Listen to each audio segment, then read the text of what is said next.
Bendiciones. Vamos a continuar con la grabación de nuestro plan de estudios sobre el libro de Corintios. Estamos analizando en estos momentos el capítulo 10 desde el 1 al 22 y estamos viendo aquí aspectos de lo que es una comunidad verdadera, lo que es una iglesia verdadera de la iglesia de Cristo. Y en esta segunda sección estamos analizando las cuatro facetas, cuatro características importantes que nos dicen cuándo la iglesia de Cristo se va a identificar con estas cuatro características. En videos anteriores ya miramos tres facetas. De esas tres facetas que miramos fueron desde los versículos 1 hasta el 4. El versículo 14, perdón, hablamos acerca de que la iglesia de Cristo practica un monoteísmo verdadero. En el versículo 15 hablamos acerca de que la iglesia de Cristo, los miembros de la iglesia de Cristo, están en constante búsqueda de la sabiduría bíblica. La tercera faceta es que en los versículos 16 al 17 hablamos acerca de que la iglesia de Cristo busca constantemente la unidad, promueve la unidad. Y hoy vamos a hablar acerca de que la iglesia de Cristo, la cuarta faceta, es la encomienda que el cristiano recibe cuando se convierte. La encomienda o la misión de practicar el sacerdocio. Para eso vamos a utilizar los versículos 18 al 22 para encontrar lo que necesitamos explicar. Vamos a darle lectura a los versículos desde el 18 al 22, tomando su Biblia, en la versión Reina Valera 60. Dice así: mirad a Israel según la carne. Los que comen de los sacrificios, ¿no son partícipes del altar? ¿Qué digo, pues? ¿Que el ídolo es algo, o que sea algo lo que se sacrifica a los ídolos? Antes digo que lo que los gentiles sacrifican, a los demonios lo sacrifican y no a Dios. Y no quiero que vosotros os hagáis partícipes con los demonios. No podéis beber la copa del Señor y la copa de los demonios. No podéis participar de la mesa del Señor y de la mesa de los demonios. ¿O provocaremos a celos al Señor? ¿Somos más fuertes que Él? Por supuesto que estas preguntas retóricas que el apóstol Pablo presenta al enviar su carta a los Corintios son para reafirmar que ningún cristiano puede enfrentarse a Dios, a Cristo, cuando ya es convertido en cristiano y desea seguir practicando cosas que antes practicaba. El hacerlo es como si estuviese retando al Señor, como si estuviese diciendo que el cristiano que viola las normas bíblicas quiere seguir haciendo otras cosas que antes hacía, menospreciando la enseñanza bíblica. Entonces es como si dijera: yo como cristiano nuevo tengo más poder que el poder de Jesucristo. No podemos ni adorar otros dioses, ni podemos tampoco hacer cosas que vayan en contra de los mandatos de nuestro Señor, porque nos estamos enfrentando a Él. Así que vamos a analizar la primera parte del párrafo, donde en el versículo 18 dice así: mirad a Israel según la carne, y los que comen de los sacrificios, ¿no son partícipes del altar? El autor, Pablo, es un conocedor del Antiguo Testamento. Así que en los momentos en que está enviando la carta, hace uso del libro de Levíticos, capítulo 7, verso 6. Si usted busca en su Biblia, usted puede encontrar eso como pie de página en la sección que estamos analizando. Para Pablo es importante que los cristianos de Corinto entiendan que necesitamos analizar el pasado para poder comprender el presente.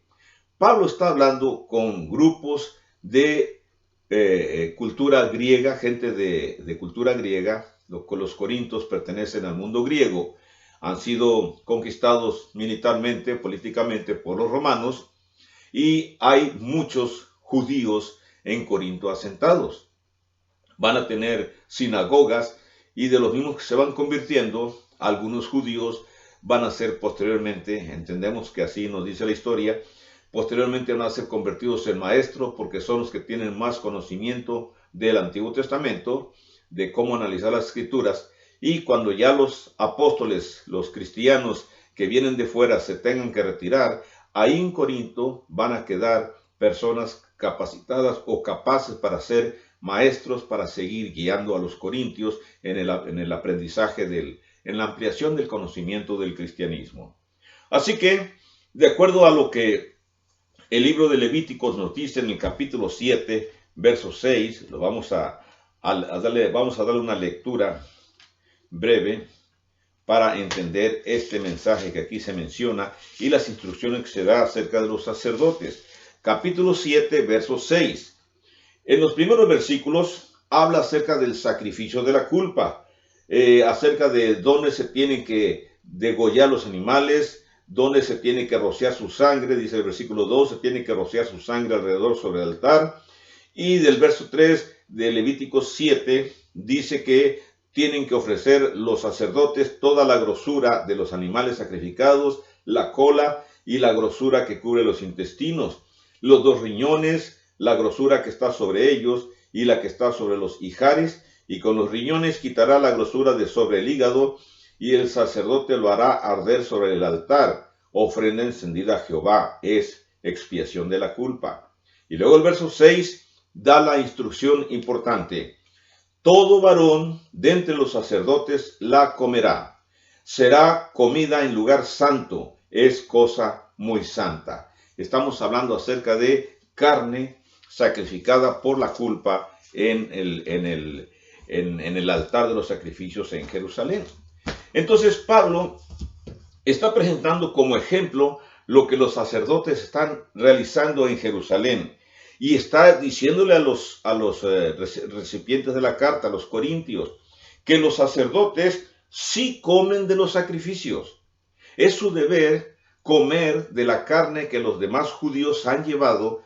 Es conveniente, es correcto que el sacerdote sobreviva de los alimentos que han llevado los judíos oferentes en el antiguo pacto. Pero ¿por qué Pablo ahora en esta carta, en el Nuevo Testamento, está mencionando que los sacerdotes también actuales tienen que comer de los sacrificios? No está diciendo eso. Está poniendo en contraposición acerca de que la situación de nosotros como cristianos, cuando nosotros nos bautizamos, adquirimos la posición de ser sacerdotes y ser reyes, porque hemos sido introducidos en el reino de nuestro Señor Jesucristo.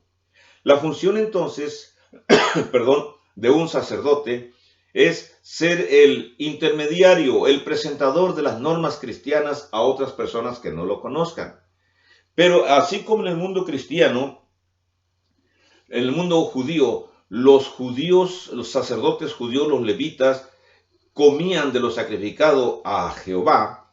Infortunadamente también hay historias en las que sabemos que los griegos no cristianizados, los griegos que adoraban a Zeus, a Apolos o Afrodita, cualquiera de los dioses del panteón griego, ellos también hacían sacrificios. Y de esos sacrificios, esos sacerdotes también comían. Entonces, de las características que conocemos es que cuando en los templos paganos hacían sacrificios y los sacerdotes no alcanzaban a comerse la carne que ellos como sacerdotes paganos también consumían, entonces la carne tenían la autorización de venderla en los mercados locales de los pueblos griegos, incluido Corinto. Entonces se presenta la situación que si un cristiano tiene la autorización para ir a comprar carne del mercado y que sabemos que es carne ofrecida a los ídolos, si acaso puede comer de esa carne. Pablo da una larga explicación sobre este asunto y explica lo siguiente. Dice, los sacerdotes de Corinto comen de los sacrificios y participan del altar. Los judíos también, los sacerdotes judíos también en el antiguo pacto sacrificaban en el altar y participaban de los sacrificios y comían de los sacrificios. Pero luego en el verso 19 se menciona otra cuestión que es importante. Tenemos la encomienda de ser sacerdotes, pero podemos ser sacerdotes para Dios, realizando las cosas que Dios quiere, o también puede ser una persona ser un sacerdote para ídolos. Entonces Pablo hace un énfasis para diferenciar el sacrificio ahora actual dado a Dios, a nuestro Señor Jesucristo, con el sacrificio que los judíos daban también en el antiguo pacto, con el sacrificio que los corintios no cristianos todavía ofrecen en la Acrópolis de Corinto a las estatuas de sus dioses paganos. Lo que dice el texto del verso 19, importante, dice, ¿qué digo pues? ¿Que el ídolo es algo o que sea algo lo que se sacrifica a los ídolos? Y note usted esa frase, esa pregunta que Pablo realiza, vamos a llamarle una pregunta con sarcasmo, sarcástica. ¿Qué? Dice, ¿acaso el ídolo es algo? La respuesta a esa pregunta es, un ídolo es nada. Los ídolos, recuerden, eran estatuas en Corinto que representaban a sus dioses, a los dioses de aquella cultura. Generalmente el Zeus, Apolos, Afrodita, digamos de los más conocidos, y que después van a recibir otro nombre por parte de los romanos. Pero son identificados ampliamente. Yo sé que ustedes pueden recordar algunos de estos nombres de dioses paganos. Así que Pablo dice, esas estatuas, esos ídolos son nada.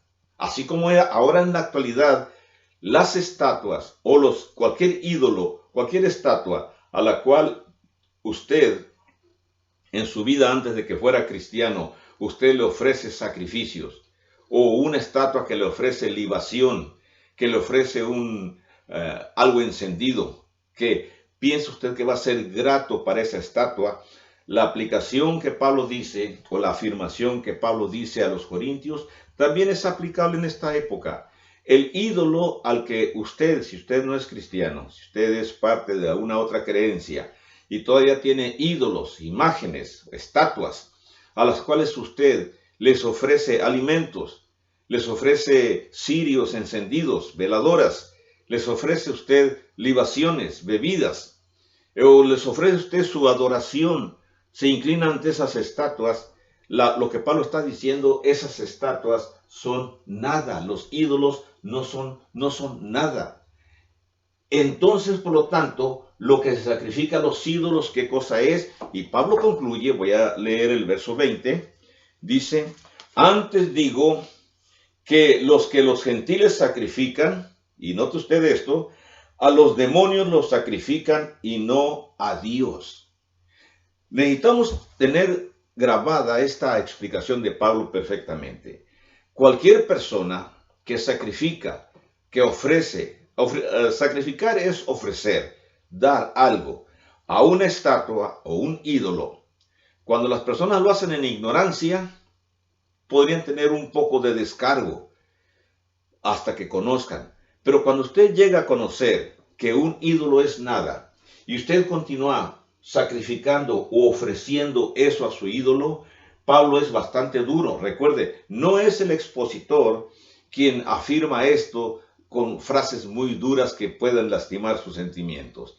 Es Pablo quien está escribiendo a los corintios y les está diciendo, lo que ustedes sacrifican a los ídolos, lo están sacrificando a los demonios. Lo que ustedes le están dando a los ídolos, se lo están dando a los demonios. Primero Pablo dice, un ídolo no es nada en comparación con el poder de Dios. Una estatua no es nada, es un objeto hecho con manos que tiene figuras de lo que usted esté adorando. Normalmente son figuras humanas en la actualidad, pero recordemos que en la época antigua hacían figuras de animales y también les rendían pleitesía. En las culturas, cualquier cultura que usted investigue del pasado, vamos a encontrar que tienen en su panteón, en su teología, tienen adoraciones de seres extraños, figuras extrañas. Y Pablo afirma que todas esas estatuas son nada comparado con Dios. Y lo que están haciendo al sacrificarle o ofrecerle a esas estatuas, se lo están ofreciendo a los demonios. Pablo dice más. Recuerde que esta es una carta enviada a cristianos. Entonces la reconvención es para cristianos porque ellos tienen la encomienda de practicar el sacerdocio en forma adecuada. O sea, sacerdocio, tratar de ayudar o intervenir para que personas que no conozcan a Cristo, que no conozcan a Dios, usted puede ser el intermediario, quien puede enseñarles, quien puede guiarlos. Pero si usted mismo es una persona que está practicando esto, ya siendo cristiano, que todavía se deja envolver por eso que se sacrifica a los demonios, entonces usted está practicando el sincretismo. Pablo recomienda en el versículo 20, cuando dice al final del versículo, dice, no quiero que vosotros os hagáis partícipes con los demonios. Con el solo hecho, con el solo acto de realizar estas actividades hacia los ídolos, entonces usted ya está participando con los demonios. Otra vez, no tome esa expresión como una frase muy dura de quien está exponiendo. Todos los expositores bíblicos, estoy seguro que vamos a decir lo mismo. Son frases que Pablo le está diciendo a los corintios y que son aplicables para nosotros. La petición de Pablo es: no tengáis comunión con los demonios, no practiquéis aquellas cosas que a los demonios les agrada. Ahora bien, esto es una invitación de no al sincretismo. ¿Qué es el sincretismo? Es la práctica o la mezcla de religiones que nos hace parecer que todo está bien porque nos lo dice un líder religioso y que por lo tanto podemos hacer cosas que Dios autoriza y también otras cosas que Dios no autoriza, pero que las tenemos por costumbre, por tradición, porque nuestros padres nos lo enseñaron sin tener conocimiento teológico, sino simplemente porque es una tradición de antes.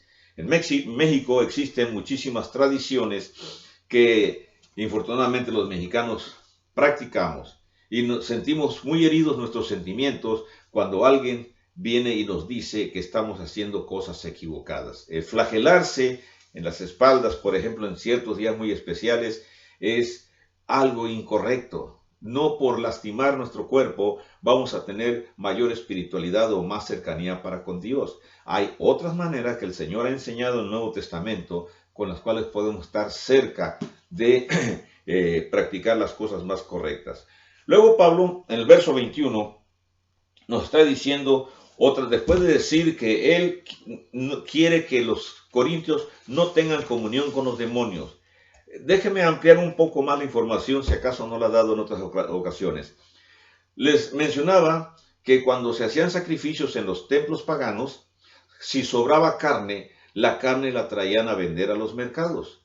Vamos a decir que había una competencia entre la carne normal que se mataba en los rastros en la ciudad de Corinto, que se vendía a un precio, y entonces venía la carne más barata, que ya había sido regalada allá en un templo y se había sido sacrificada a Zeus, y habían sobrado las piernas grandes de bueyes sacrificados, y entonces la venían y la vendían más barata a los carniceros. Entonces los carniceros pues tenían la opción de ganar más dinero comprando carne barata de la que fue ofrecida a los ídolos, pero que no se consumió toda. Se la vendían más barata a los carniceros que estaban en el mercado de Corinto, y ellos vendían, si acaso querían ganar más dinero, pues vendían al mismo precio que carne normal comprada en un rastro.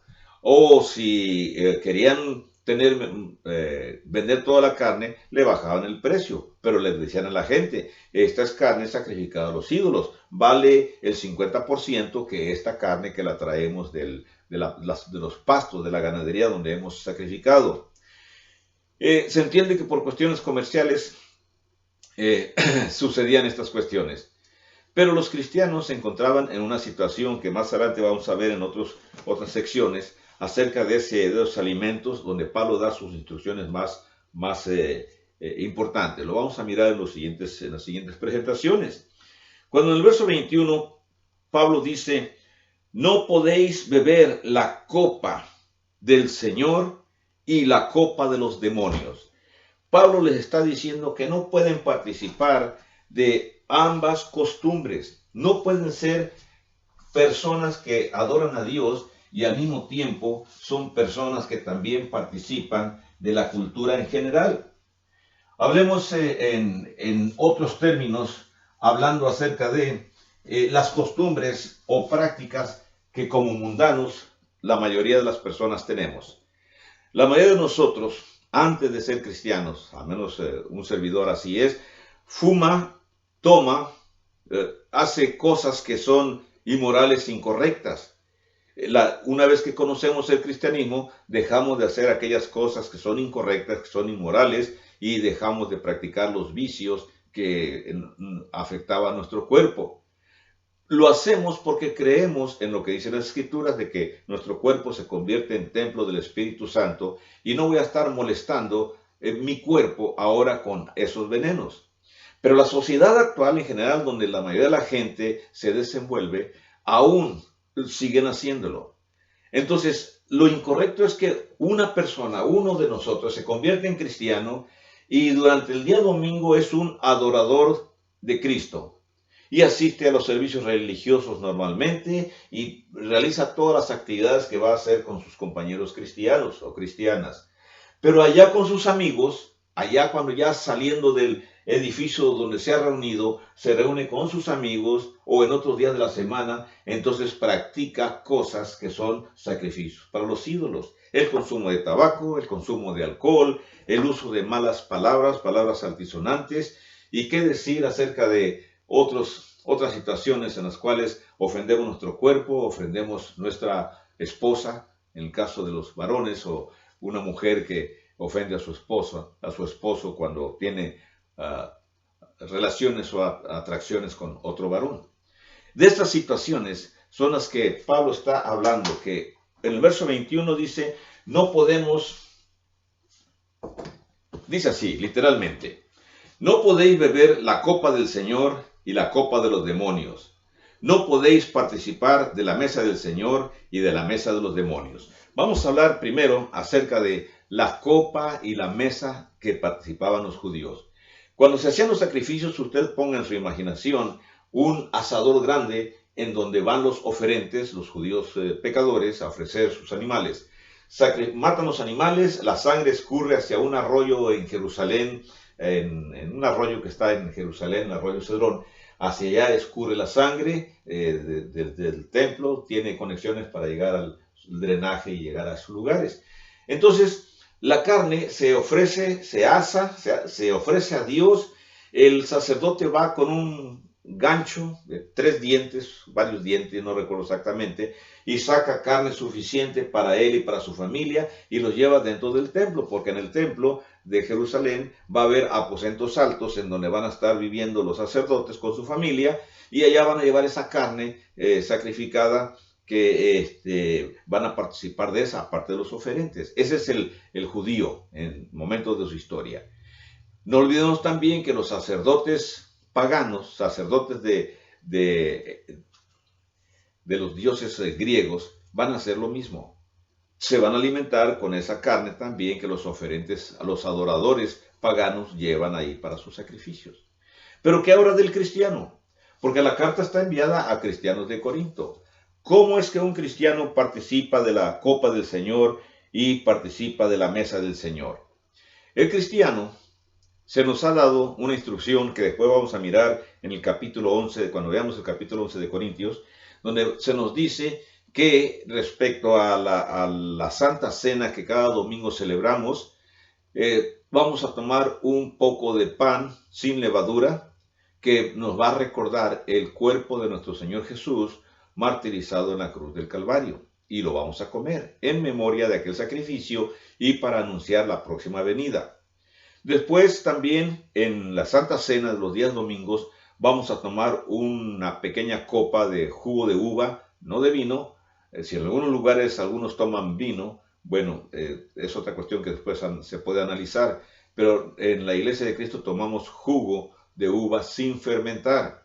Y entonces al tomar ese jugo de uva sin fermentar, estamos rememorando la sangre que nuestro Señor Jesús también derramó en la cruz del Calvario para que nuestros pecados fuesen perdonados. Entonces, de esa manera, verso 21, al cristiano de Corintios se le dice, no puedes beber la copa del Señor y después ir y beber la copa de los demonios. No es correcto, no es adecuado. No puedes, como cristiano, participar de la mesa del Señor, tomar la Santa Cena del Señor y después participar de la mesa de los demonios, comer de los alimentos que se han hecho en honor de una fiesta pagana, en honor de un ídolo pagano. ¿Existen ídolos paganos en la actualidad? Claro que sí. Claro que sí, cuando se hacen celebraciones en lugar de ciertas estatuas religiosas, esa estatua se convierte en un ídolo. Y las festividades que se realizan se están haciendo en honor de esos ídolos. Y de acuerdo a lo que Pablo dice en estos versículos, un ídolo no es nada. Un ídolo es realmente una representación del enemigo de Dios, del enemigo de Cristo. Se oye bastante duro, pero recuerden, no lo digo yo porque quiera decirlo, sino que así lo expresan las Escrituras. Y luego Pablo finaliza cuando dice, o provocaremos, dice el versículo 22, o provocaremos a celos al Señor, ¿somos acaso más fuertes que Él? La respuesta es, claro que no. No podemos provocar a celos al Señor y no somos tampoco más fuertes que Él. Él es más fuerte que nosotros y Él no acepta un cristiano, voy a usar la palabra dicotómico. Yo sé que ustedes van a entender algunos. Dicotómico. ¿Qué significa? Que practica la doble moral, la doble religiosidad. Por un momento es una persona que sirve a Dios, pero en otro momento de su vida, cuando practica actos incorrectos, es un hombre o una mujer que está sirviendo a los demonios. En el próximo video vamos a continuar hablando sobre este párrafo. Tenga usted bendiciones. Gracias por su atención. Hasta luego.